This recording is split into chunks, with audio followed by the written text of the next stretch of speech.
event at Afeka that I'm actually networking, looking for a job. Before I pass the microphone on to Jeff, I just want to say thank you to Alon and thanks to Afeka. For the past year and a half, they've been an Aksania, I don't know how to say that in English, an Aksania, to all kinds of high-tech events, and I really appreciate that.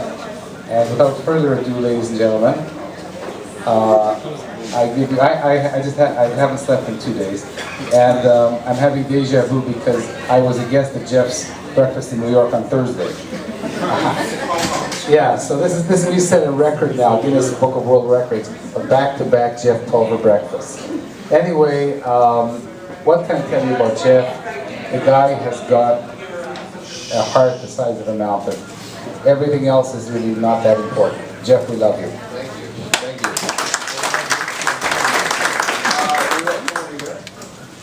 So before I say some stuff in English, could you please invite everybody in Hebrew? טוב, נעים מאוד לכולם. בגדול אנחנו עושים אולימפיאדה ב-18 לחודש בבית ספר באליפרוגוזין. ג'ף מגיע במיוחד מחו"ל ליום אחד בעצם כדי לקחת חלק. הרבה מאוד מהאנשים שכבר כאן, אברכים, מתנדבים וכן הלאה. מי שלא, אנחנו נשמח מאוד אם הוא יצור קשר, יכולים איתי עכשיו לצורך העניין, או להיכנס ל-reallycorgozin.com. reallycorgozin זה בית ספר שמאכלס בפועל ילדים מ-48 להורים שונים, עובדים זרים, פליטים מדארפור, סודן, יהודים, ערבים, you name it, יש שם. בית ספר יוצא דופן, שונה לחלוטין, קהילת הסטארט-אפים הישראלי די מאמצת אותו. ואנחנו מאוד נשמח אם אתם תבואו לחגוג איתנו ב-18 לחודש בבוקר, ועוד יותר נשמח אם תרצו גם להתנדב. אז כל מי שמוכן ליצור קשר ב-reallycorgozin.com. תודה. רחוב העלייה בתל אביב. So, don't go too far. So, first of all, I want to thank everybody for coming here. Just curious though, how many people here are coming to the breakfast for the first time? Raise your hand. Wow. Wow. Okay, so the benefit for you is the randomness of opportunity to meet somebody. You know, meeting a stranger sometimes can change your life. I can tell you firsthand, there's magic in the air. It's just a matter of just who you randomly run into. If anyone, you know, I also believe strongly that if you get fired from your job, it could save your life, because it happened to me. Quitting is okay too. I also believe in firing your boss and hiring yourself, depending upon the situations and stuff. But I used to work in the World Trade Center, but I got fired 3.5 years before 9/11, and I had the kind of job that, unfortunately, I would have been there at 9/11, and when 9/11 happened, the company I worked for lost 700 people. So I am forever advocating being fired is a good thing. But it's also like when bad things happen, it turns into good things. It's like 2 years ago, in New York, where I live, we had a horrible thunderstorm, and of all the places, the tree in front of my house got not hit by lightning, and part of it got vaporized, and I was really angry that I spent $2,000 to getting rid of this tree.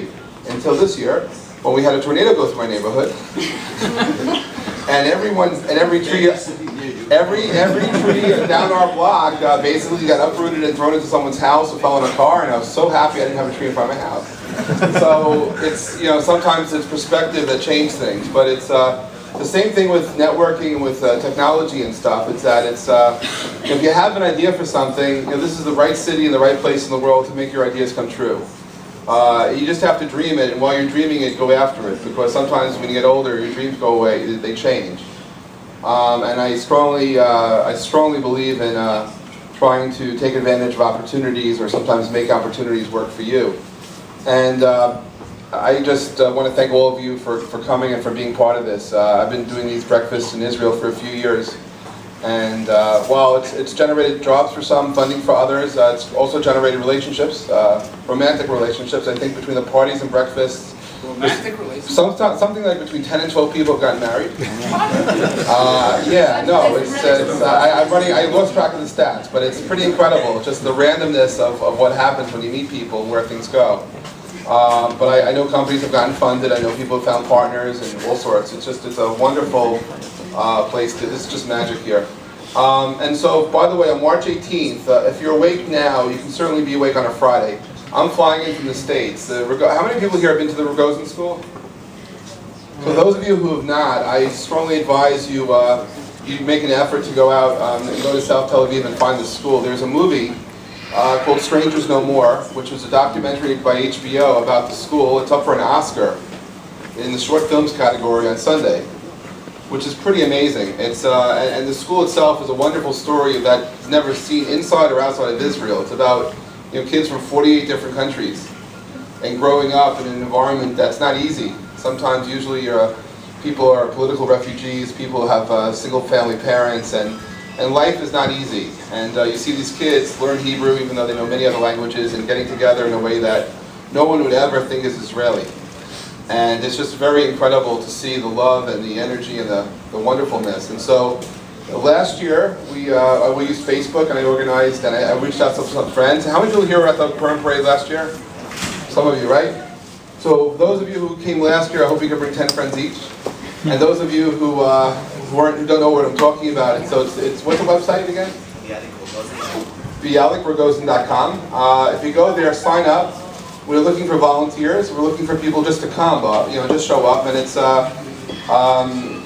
an amazing few hours, and you'll see people really appreciate your presence, and it's just seeing the kids, just pure fun, and it's just it's a very